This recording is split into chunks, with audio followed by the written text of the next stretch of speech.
지금까지 그 남묵시 내용들을 제 소리가 잘 안 들리는 것 같아요. 그죠? 잘 들리나요?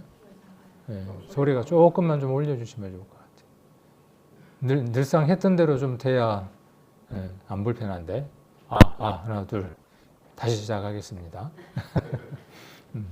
지금까지 남묵시 내용들을 가지고 쭉 내용들을, 본문들을 살펴보는 시간을 가졌습니다. 오늘은 그 남묵시 가운데에서 네 번째에 해당하는 그 메타노이아라고 하는 부분에 대한 내용입니다. 그래서 남묵시는 네 개의 내용이 계속 반복됩니다. 그리고 본문의 내용도 어떤 때는 이 로기스모에 관계된 것, 또는 네프시스, 또는 헤시키야, 또는 메타노이아, 아니면 이 네 개를 반복해서 그 본문들 가운데에서 살펴보는 것들로 남묵시가 진행이 됩니다. 우리가 우리의 삶들 가운데에 우리 자신을 인식하는 것, 우리가 지금 현재 어디에 머물러 있는가, 내가 누구인가, 나는 지금 있어야 할 장소에 있는가, 이런 부분들을 확인하는 것은 신앙에 있어서 아주 중요합니다. 그래서 이 남묵시는 저와 여러분에게 아주 유익한 그런 도구라고 생각이 듭니다. 그래서 오늘은 남묵시의 그 메타노이아에 관계된 것들을 오늘 살펴보려고 하고, 본문은 누가복음입니다. 그래서 11절로 32절까지의 내용인데 여러분들이 너무나 잘 아는 내용이죠. 몇 번의 설교를 들었고 또 여러 설교자들의 설교를 들었을 겁니다. 누가복음에는 예화가 몇 개가 나오나요? 누가복음 15장에 예화가 몇 개 나옵니까? 잘 아시면서 몇 개? 3개. 첫 번째 예화는 뭐죠? 잃어버린 양 한 마리. 그 다음 두 번째는 잃어버린 드라크마 하나. 그 다음 우리가 오늘 본문으로 보려고 하는 두 아들에 관한 내용. 이게 두 탕자입니다. 어떻게 보면 두 탕자예요. 그러나 이 내용을 조금 우리가 전환해서 보게 되면 두 탕자라기보다는 어디에 초점이 있느냐 하면 그 모든 아들을 품고 계시는 하나님의 은혜, 아버지의 은혜에 그 내용들이 가 있는 걸 볼 수 있습니다. 그러면 15장에서 전체적으로 이야기하고자 하는 주된 내용은 어디에 있을까요? 한번 15장 1절 한번 보시면 1절부터, 그래서 우리가 성경의 본문들을 이해할 때 이런 관점들은 중요한 것 같습니다. 15장 1절 보시면 모든 세리와 죄인들이 말씀을 들으러 가까이 나오니라. 2절 바리새인과 서기관들이 원망하여 가로되 이 사람이 죄인을 영접하고 음식을 같이 먹는다 하더라. 3절 예수께서 저희에게 이 비유로 이르시되, 그러니까 3절에 예수님께서 이 비유로 말씀하신 이유가 어디에 기록되어 있냐면 1절부터 2절까지 기록되어 있는 거죠.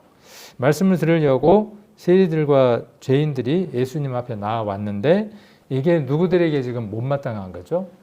바리새인들하고 세리들에게, 서기관들에게 못마땅한 거죠.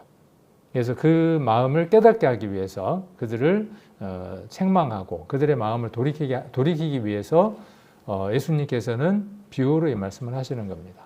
그래서 이 비유 속에는 회개에 대한 내용들을 담고 있는 거죠. 그래서 첫 번째 비유 가운데에도 7절에 보시면 내가 너희에게 이르노니 이와 같이 죄인 하나가 회개하면, 이 회개라는 말이 오늘 우리가 이야기하려고 하는 메타노이아라고 하는 단어를 갖고 있습니다. 그래서 죄인 하나가 회개하는 이것이 누구에게 기쁨이냐 하면 하나님에게 기쁨입니다. 이 기쁨이라는 말이 어떤 말하고 같으냐 하면 창세기 1장에 넘어가면 하나님이 모든 것들을 창조하시고 마지막 그 날의 마지막 서술이 될 때 어떻게 기록되어 있냐 하면 하나님 보시기에 좋았더라. 물론 둘째 날에는 없습니다. 보시기에 좋았다라는 말과 어떤 말이 같으냐 하면 기뻐했다는 말이 같습니다. 그래서 그 창세기 1장에서 보시기에 좋았더라라는 말이 토부, 이 히브리어로 토부라는 말, 선하다, 기뻐하셨다, 좋았다 같은 단어입니다. 여기에서 기뻐했다라고 말씀하십니다. 그러니까 하나님이 기뻐하시는 것이 무엇인 것을 알 수 있느냐 하면 죄인이 회개하는 것을 하나님이 기뻐하시는 거죠. 그런데 그 기뻐하는 것에 마음을 함께하지 않는 바리새인과 서기관들의 완악함에 대해서 예수님이 말씀하시고자 하는 거죠. 그래서 첫 번째, 두 번째 비유에서는 죄인이 회개하면에 대한 내용이 10절에도 보면 드라크마에 대한 비유에서 내가 너희에게로 오노니 이와 같이 죄인 하나가 회개하면이라고 기록되어 있습니다. 그런데 11절부터 시작해서 오늘 우리가 보려고 하는 32절 본문 안에는 회개라는 단어가 직접적으로 기록이 됩니까? 직접적으로 기록되어 있지 않아요. 그래서 이 내용들 가운데에서는 직접적으로 누구에게 이 얘기를 하느냐 하면 지금 나오는 이 큰아들과 작은아들, 두 아들이 있는데 큰아들과 작은아들은 지금 어떤 비유 속으로 들어가게 되느냐 하면 큰아들은 누가 되는 걸까요? 이제 우리가 한번 대입을 해본다면 큰아들은 이 본문 속에서 예수님은 누구를 지금 지칭해서 말하는 게 될까요? 그러니까 이 얘기를 들으면서 본인들은 저분이 예수님이라고 하는 저 양반이 지금 우리들을 보고 저 얘기를 하는 거네? 라고 들었겠죠. 그렇게 들어야 하겠죠. 그래야 예수님이 비유하신 목적이 이루어지고 그들도 어떻게 되겠습니까? 그 마음을 돌이키게 되겠죠. 누구를 향한 얘기로 듣게 되고 저 비유가 누구를 향해서 한 것이다? 나를 두고 한 것이다. 그러면 오늘 이 성경을 읽는 독자들에게는 무엇을 우리가 얻어야 할까요? 첫 번째, 우리에게도 똑같이 바리새인과 서기관과 같은 마음이 있고 또 우리에게 어떤 마음이 있다는 것을 알 수 있느냐 하면 둘째 아들처럼 그렇게 아버지를 등지는 마음도 함께 있음을 발견할 수 있다는 거죠. 그래서 여기 작은 아들은 누구인 것을 우리가 알 수 있습니까? 작은 아들은 지금 여기에서 비유 가운데 나오는 것은 1절, 2절에 기록되어 있는 대로 1절, 2절에 누구였습니까? 세리와 죄인들이죠.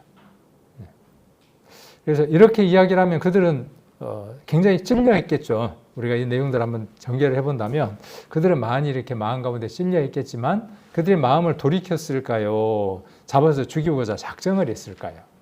이런 것들이 반복되면서 그들은 그들의 마음을 돌이키기보다는 완악하여져서 주님을 결국 어디까지 넘기고는 십자가에 넘기는 그 일들을 감행하게 되죠.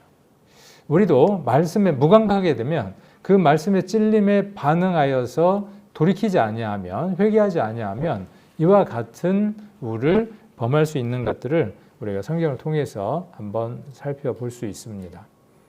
그래서 이 누가복음에 나와 있는 내용들 가운데에서 누가 더 큰 잘못을 했는가, 바리새인인가, 죄인들인가, 이 내용이 중요한 게 아니라 어떻게 회복되어지는가가 더 훨씬 더 중요한 내용이다라고 우리가 한번 살펴볼 수 있을 겁니다. 이거 지금 썼을 때는 전도 집회가 47일 남았습니다. 그 얘기를 먼저 하려고 썼는데 앞에서 이야기하다 보면 이렇게 순서가 뒤바뀌기도 합니다. 전도 집회 47일이네요 벌써. 얼마 전에 80일이었던 것 같은데 금방 지금 47일이 됐습니다. 남 이야기는 아니죠. 남의 이야기는 아니고 우리 자신들 각각의 일들입니다. 그래서 말씀을 준비하는 사람은 더 많이 긴장되고 더 많은 기도가 있고 준비가 있겠지만은 우리도 거기에 준한 만큼 또 열심히 준비를 해야 되지 않는가 하는 생각을 해봅니다. 그래서 본문 가운데 보면 본문이 굉장히 길죠. 이 가운데에서 우리가 좀 더 중심을 두고 봐야 할 내용들은 17절에 보시면 스스로 돌이켜라고 이야기를 합니다. 근데 재밌는 게 보면 의도적으로 반복되고 있습니다. 17절에 스스로 돌이켜라고 반복하고 있고 어디에서 다시 한번 또 반복됩니까? 한번 색깔을 바꿔놨으니까 시력이 좋으신 분들은 앞에까지 보실 수 있을 거고 색깔도 제가 같이 칠을 해두었어요. 원어도 같은 원어를 갖고 있기 때문에 동일하게 제가 색을 칠해 두었습니다. 그래서 스스로 돌이켰다라고 돼 있고 그 다음 19절에 보면 20절이죠. 20절에 보면 아버지께로 돌아가니라. 돌아가니라는 말과 돌이켰다는 말은 동일한 단어를 쓰고 있습니다. 또 18절도 보면 일어나라고 하는 단어가 있죠. 일어나. 일어나라는 말은 제가 사도행전 이야기할 때 우리 성도님들하고 한번 그 교제를 했던 것 같아요. 한번 찾아볼까요? 사도행전에 보시면 사도행전 사도행전 3장도 한번 보시면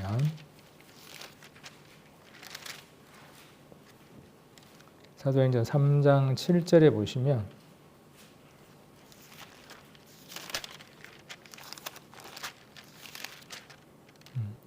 3장 7절에 오른손을 잡아 일으키니, 여기 일으키니라고 하는 단어가 있고, 일으키니까 어떻게 됩니까? 발과 발목이 곧 힘을 얻고, 그래서 서서 걷고 뛰기도 하고 하나님을 찬미했다, 이렇게 이야기를 합니다. 그래서 일어섰다라고 이야기를 하고 있고, 좀 더 넘어가서 9장을 한번 보겠습니다. 사도행전 9장 40절입니다. 베드로가 사람을 다 내어 보내고 무릎을 꿇고 기도하고 돌이켜 시체를 향하여 가로되 다비다야 일어나라 하니 그가 눈을 떠 베드로를 보고 일어나 앉는지라. 여기 일어나라는 말이 계속해서 반복되고 있습니다. 일어나 앉는지라. 베드로가 손을 내밀어 일으키고 성도들과 과부들을 불러들여 그의 산 것을 보이니. 그래서 여기 일어나다라는 말과 여기 일어나 하는 이 동사가 같은 헬라어 동사를 사용을 하고 있습니다. 그래서 이 누가복음에서 일어나다는 말이 여기도 지금 기록이 되어 있고 같이 일어났다, 여기도 일어났다. 의도적으로 이렇게 배치되어 있는 것을 볼 수 있습니다. 그래서 돌이켰다, 그 다음에 돌아갔다, 일어났다, 일어났다. 이렇게 반복된 걸 볼 수 있습니다. 그 다음 24절에 보면 이 내용이 또 반복됩니다. 한번 24절에 내 아들은 죽었다가 다시 살아났으며 내가 잃었다가 다시 얻었노라 하니 저희가 즐거워하더라. 그리고 32절에 내 동생은 죽었다가 살았으며 내가 잃었다가 얻었기로 즐거워하고 기뻐하는 것이 마땅하니라. 자, 죽었다가 살아났어요. 내가 잃었다가 얻었어요. 자, 이것이 누구에게 기쁨이 된 거죠? 아버지에게 기쁨이 된 겁니다. 아버지가 보시고 좋아했더라라고 이야기를 합니다. 자, 제가 예전에 이런 내용을 한번 말씀을 드렸던 적이 있습니다. 선한 것과 악한 것에 대한 이야기를 해드린 적이 있습니다. 선은 뭐고 악한 건 뭘까요? 창세기에 나와 있는 그 보시기에 좋았더라는 것을 선으로 이야기를 했고 톱으로 이야기를 했고 그것에 반대되는 것이 악한 것이잖아요. 하나님 보시기에 좋은 것은 무엇일까요? 그게 아닌 게 악한 거니까. 그러니까 우리가 선이라고 하는 이 개념을 우리가 그냥 도덕적인 선 이렇게 생각하니까 성경을 읽을 때 그런 오류에 빠지기가 쉽거든요. 그래서 성경 속에서 말하는 선이 무엇인지에 대해서 우리가 개념을 정리해 놓음으로써 하나님이 원하시는 선이 무엇이고 하나님이 좋아하시는 것이 무엇이고 기뻐하는 것이 무엇인가 하는 것에 대한 정의를 바르게 내리게 되고 우리도 그것을 함께 여기 나온 대로 기뻐하고 즐거워할 수 있게 되는 거죠.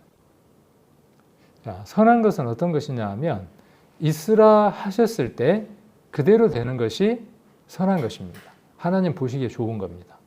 빛이 있으라 1장 3절에 빛이 있으라라고 말씀하셨죠. 그랬더니 어떻게 됐습니까? 그대로 되어졌습니다. 하나님 보시기에 기뻤습니다. 이것을 이렇게 간단하게 한번 정의를 내려볼 수 있습니다. 있어야 할 자리에 있는 것이 선한 것입니다.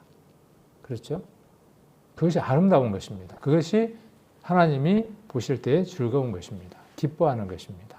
이것을 조금 더 적용을 한번 시켜본다 그러면 성도에게 있어야 할 자리는 어디입니까?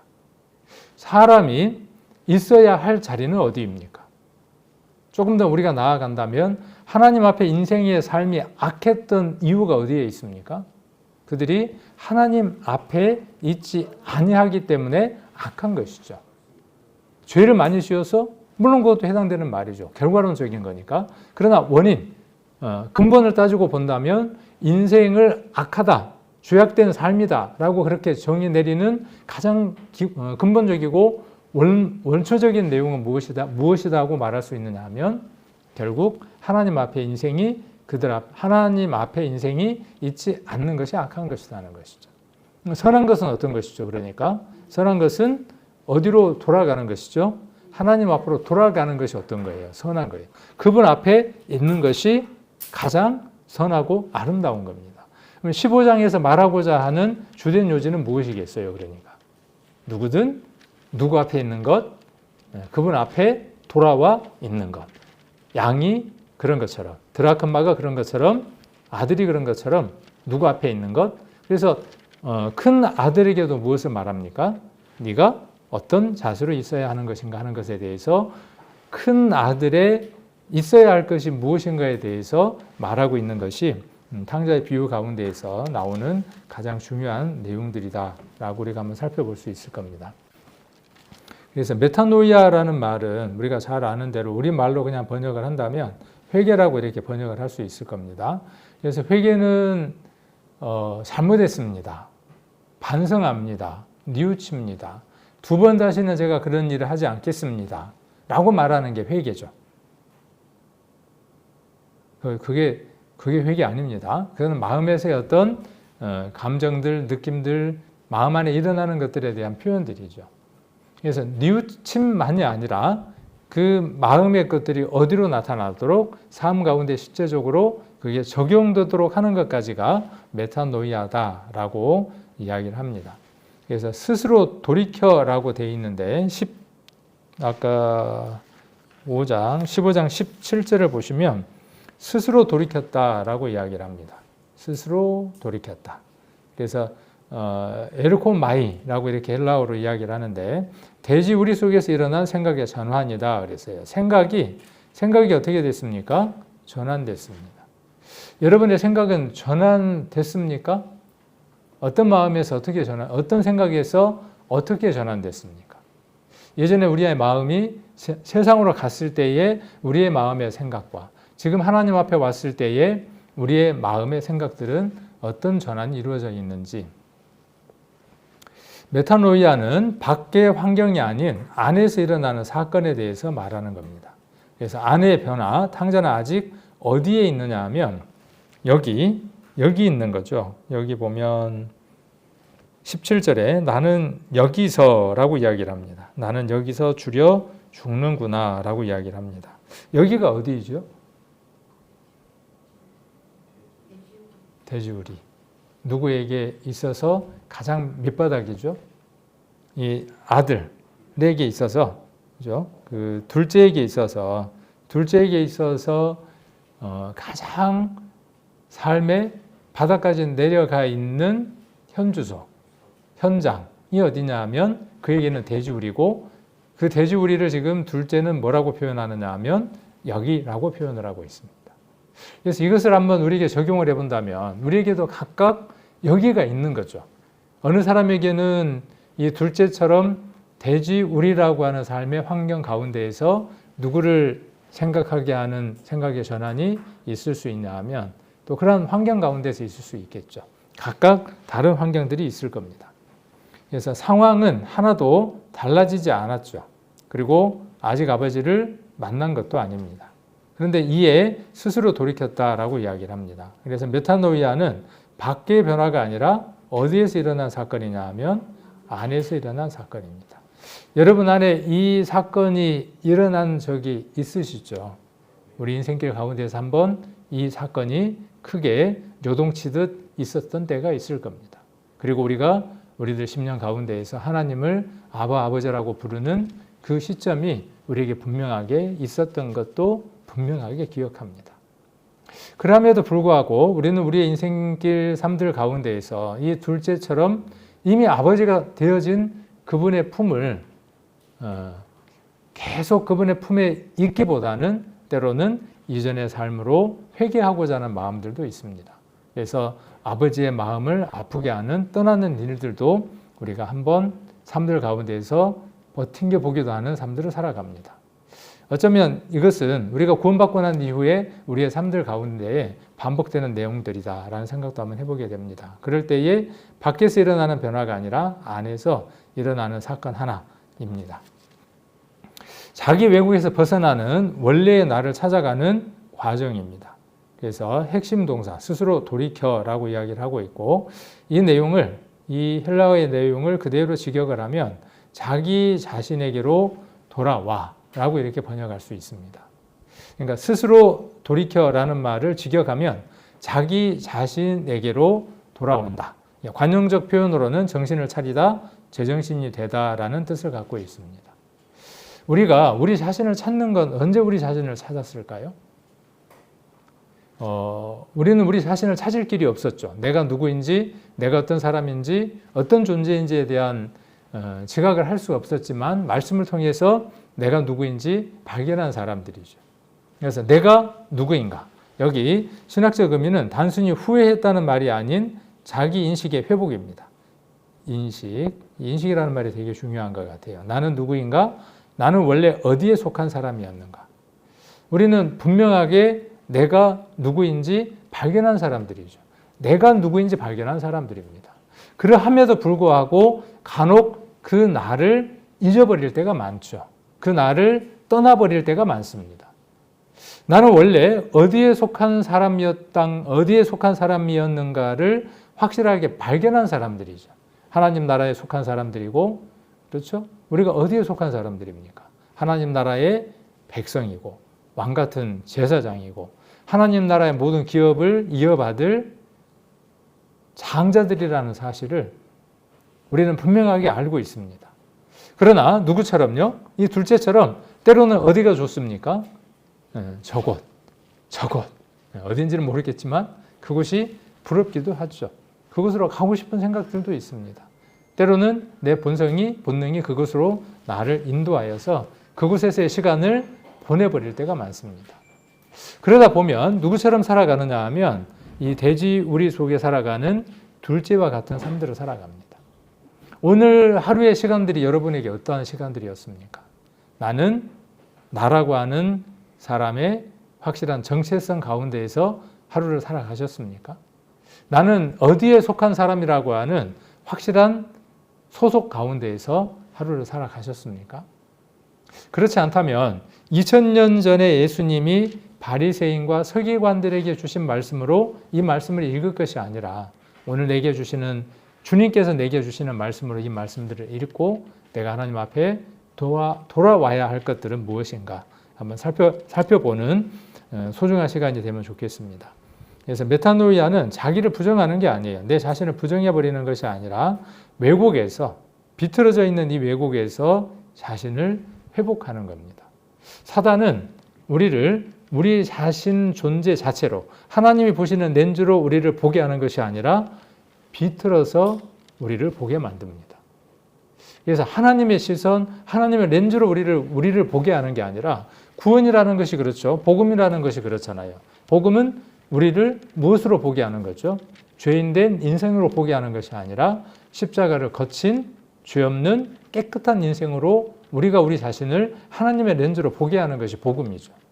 그 복음이 우리를 나로 하여금 나로 존재하게 만들고 나의 소속이 어디인가를 진정으로 발견하게 하는 거죠. 그런데 우리가 우리의 삶들 가운데에서 떠나버릴 때가 있죠. 자, 그 떠나버림에서 우리가 자신을 찾는 것, 그것이 뭐냐 하면 스스로 돌이키는 것입니다. 여러분은 하나님께로 돌아가기 전에 먼저 자기 자신에게 돌아온 적이 있는가? 이런 질문 한번 해보면 좋을 것 같아요. 말이 좀 어렵죠? 하나님께로 돌아오기 전에 자기 자신에게로 돌아온 적이 있는가? 그래서 내가 누구인지, 나라고 하는 이 실존 자체가 어떤 의미를 갖고 있는지, 나라고 하는 이 존재에 대해서 정말 돌아와 본 적이 있는지. 그래서 내가 나를 보는 내가 아니라 하나님께서 보는 인생의 가치, 하나님이 인생을 어떻게 보시는지, 나를 어떻게 보시는지에 대한 가치를 진정으로 찾아본 적이 있는가? 그렇다면 비교도 이길 수 있을 것이고, 열등감도 이길 수 있을 것이고, 교만도 이겨낼 수 있을 것이고, 모든 것들을 이겨낼 수 있을 겁니다. 그 안에 모든 열쇠가 있다는 생각을 합니다. 가장 비참한 바닥의 자리가 현실을 직시하는 기반이 됩니다.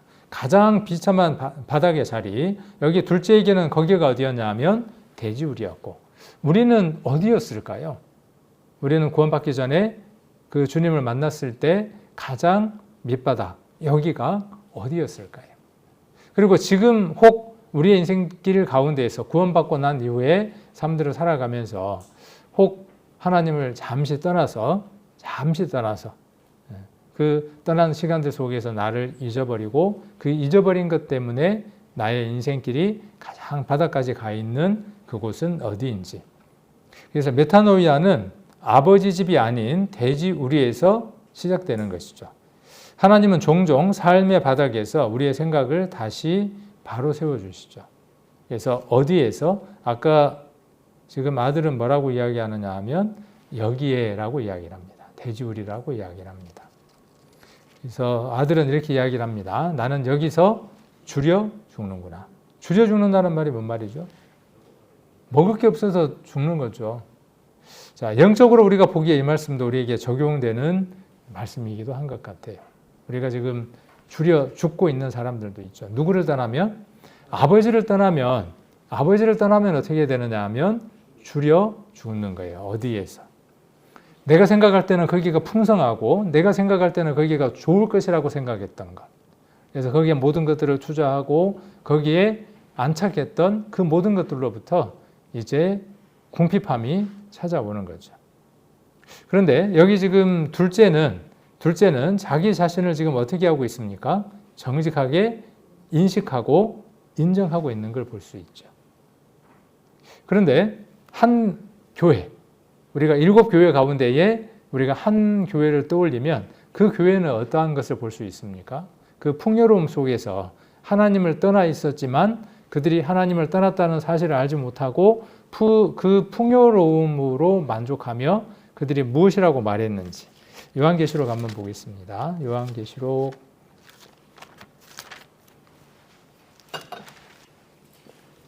3장입니다. 요한계시록 3장 17절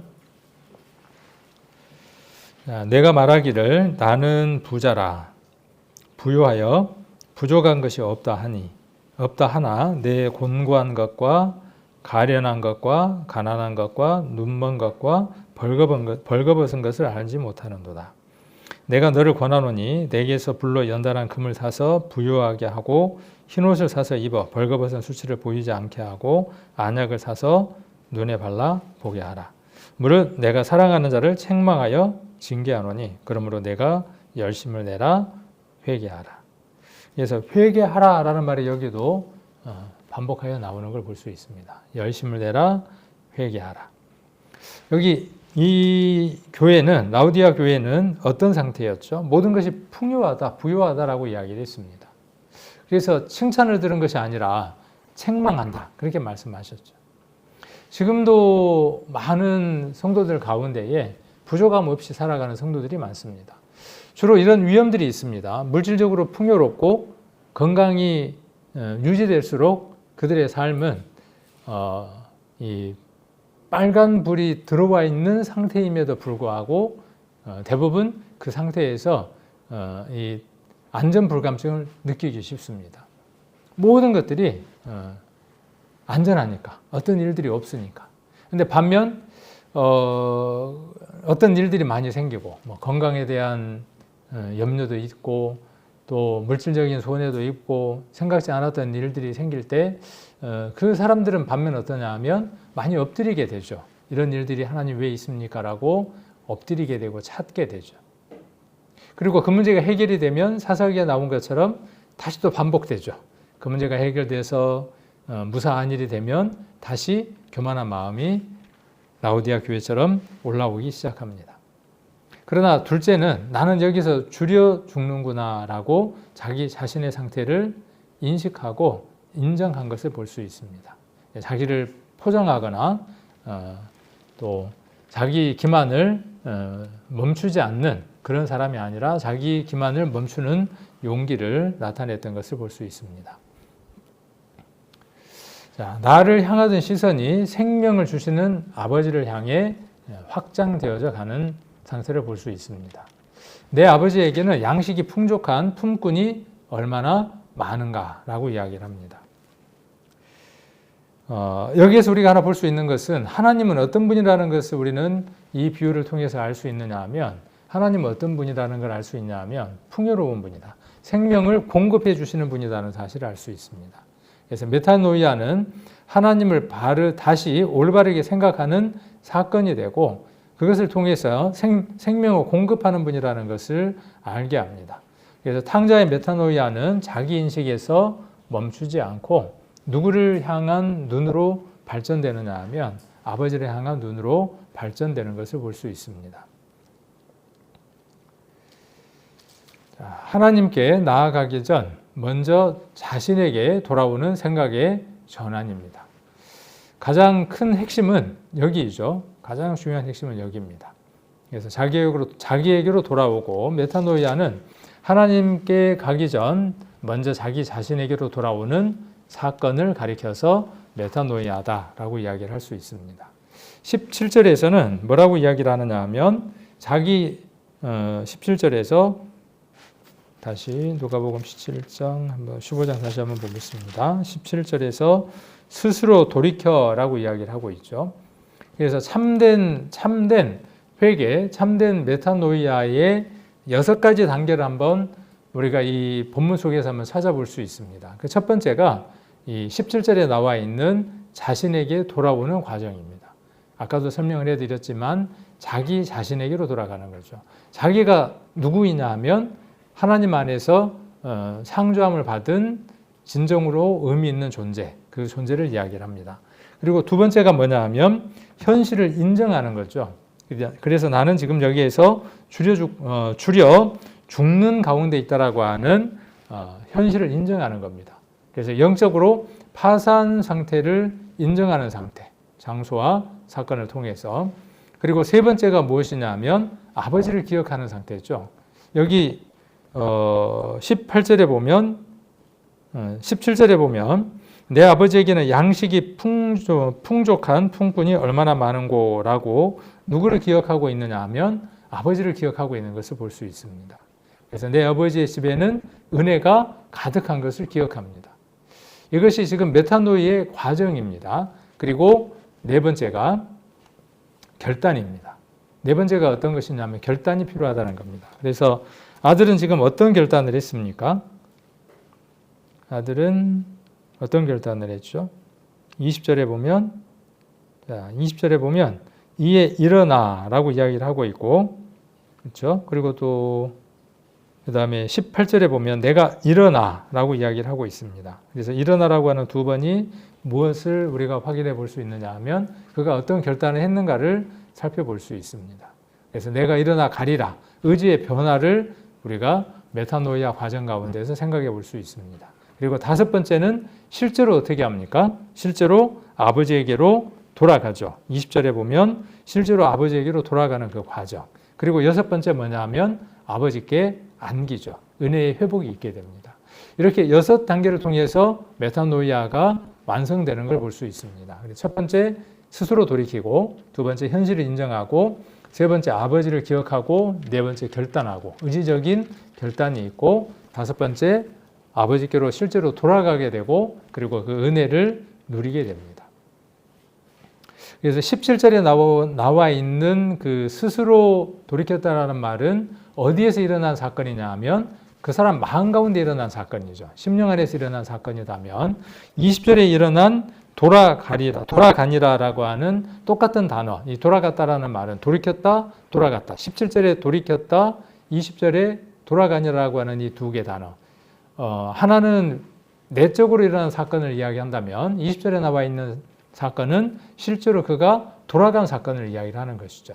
그래서 메타노이아는 두 개가 일치가 돼야 하는 거죠. 마음의 내면의 돌아감과 그것이 의지적인 결단을 통해서 실제로 행위로 나타나는 것까지를 우리는 무엇으로 볼 수 있느냐 하면 메타노이아라고 하는 것의 전체적인 과정이라고 이야기해 볼 수 있을 겁니다. 그 가운데 가장 중요한 것, 포인트가 뭐냐 하면 핵심, 자기에게로 돌아오는 이것이 핵심입니다.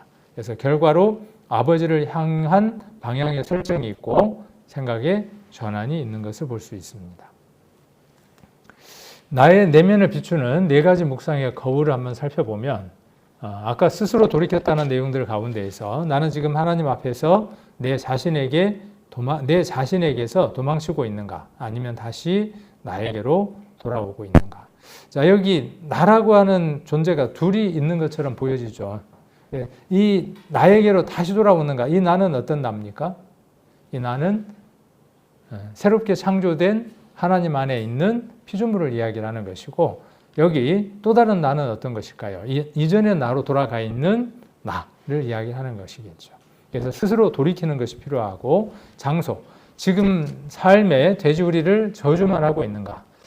나는 더 이상 신앙이 발전하지 않는 것 같아. 여기 머물러 있는 것 같아. 여기가 그냥 끝인 것 같아. 그렇게 머물러 있는지, 아니면 하나님이 나를 깨우시는 자리로 받아들이고 있는지, 그리고 나는 요즘 내 상태를 솔직하게 인정하고 있는가? 아니면 여전히 괜찮은 척 기만하고 있는가? 나는 하나님을 여전히 두려운 분으로만 생각하는가? 아니면 생명을 주시는 아버지로 다시 인식하고 있는가? 하나님은 징계만 하시고 책망만 하시는 분인가? 아니면 내게 무한한 은혜를 베풀어 주시는 아버지이신가? 이런 부분을 한번 생각해 보는 것이 좋겠습니다. 인식이 제자리를 찾는 순간, 아까 깨달음, 자기를 찾아가는 그 인식이 제자리를 찾는 순간 메타노이아는 이미 시작되었습니다. 메타노이아는 눈물을 쏟아내는 감정의 폭발이나 강요된 결심이 아닙니다. 내가 누구였지? 아버지는 어떤 분이셨지? 이 인식이 다시 제자리를 찾는 순간입니다. 오늘 이 침묵 속에서 우리는 다만 이렇게 고백합니다. 주님, 이제는 도망치지 않고 다시 제 자신에게로 돌아오겠습니다. 그리고 그 자리에서 주님을 향해 다시 방향을 잡겠습니다. 라는 고백이 메타노이아에서 가장 중요한 포인트가 아닌가 하는 생각을 해보게 됩니다. 오늘 누가복음에 나와 있는 이 탕자의 비유를 통해서 메타노이아의 단계를 설명해 보는 시간을 가졌습니다. 그래서 메타노이아는 단순하게 잘못했습니다, 뉘우칩니다, 회개합니다를 말하는 것이 아니라 10년 가운데에서 내가 누구인지 자기 자신을 다시 회복하고, 그렇죠? 10년 안에서 회복하고 자기 소속을 확인하는 것, 그리고 그것과 함께 의지적인 결단을 통해서 삶 가운데에서 삶으로 드러나게 하는 것까지가 메타노이아라고 하는 것이다 라고 하는 것들을 우리가 한번 확인하는 시간을 오늘 가져보는 시간